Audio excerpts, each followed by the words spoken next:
Parashat Vayeshev. Now, do you know talented people? I mean like those super talented people, the people who can play piano with one hand and sing in 5 languages in perfect pitch. Yeah, I know them too. But have you ever met one that was also the baby of the family? Like super talented and totally self-absorbed? Yeah, well, I've met them as well. And this week's parasha has a beautiful one, and his name is Joseph. Joseph is super talented, amazing, doted on by his father, and it's because he confuses being gifted with being essential to God and thinks like he's God's gift to the universe. That's when his trials begin. That's when he gets humbled. And that brings us to the next guy that I want to talk about in our parasha. His name is Judah. Now, Judah isn't the super talented baby of the family. Judah is actually the guy who ends up messing with Joseph and then struggling with the fact that he now feels guilty, and he takes it out on himself, and he ends up leaving the family, and his family ends up being so messed up that both of his sons die. And so who does God choose to teach Judah? His son's widow, Tamar. Yeah, the big guy, Mr. Strong Judah, gets taken down by a little girl. And that's how we find in this parasha that blessings, gifts, they don't mean position. They don't mean that you are now a somebody, because blessings and gifts have to come along with character. You have to change as a person. And that's what's going to happen to Joseph and Judah. They're going to change as people so that God can eventually use them and put them in their position. Joseph in Egypt and Judah in his family. And that is Parashat Vayeshev. Wow, I was the smallest one in my family too, and I had a lot to learn. And I really connect to Joseph. Yeah, because I felt like I was the special one, and that's what you feel because you get all the attention and all that. Mm-hmm. But it really builds character, and I feel like I connect to Joseph in that way. Yeah? Yeah. I, alas, was the firstborn, so I kind of connect to Judah, sort of prideful. I don't deal with my issues. I just take it out on myself. Yeah. Because I must be judge and punisher of my own life. So yeah.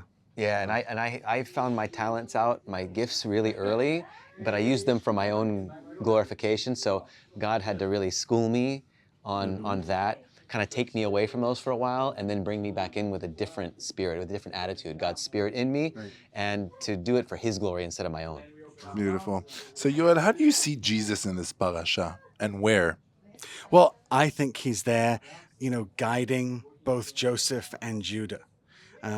The story, it always gets given to Joseph.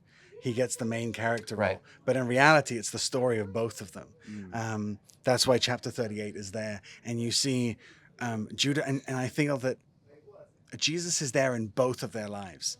Because Jesus being the king and the ruler, he's both the Joseph, as we're going to see him, who is rejected by his brothers, right, who then eventually becomes the king, who shows the way. Right, and eventually recognized once again by his own people. Absolutely. Yeah. And then you have Judah, who's also the head of the family, and who has to both carry that responsibility.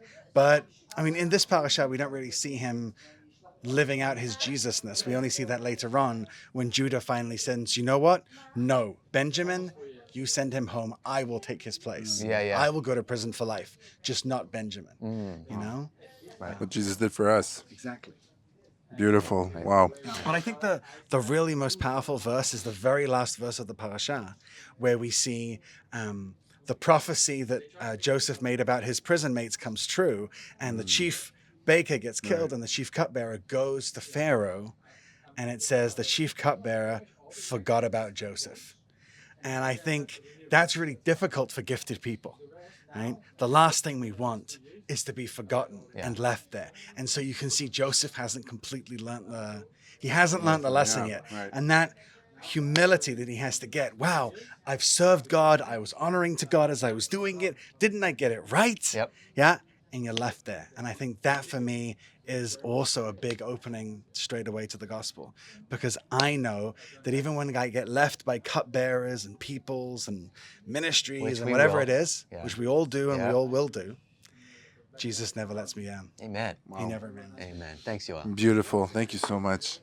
Yeah. So if you like this kind of content, hit the like button, the subscribe button. What else do we want them to do? Don't forget to share it to anybody and everybody you know. That's right. And we will see you with the next weekly parasha with our favorite star, Yoel.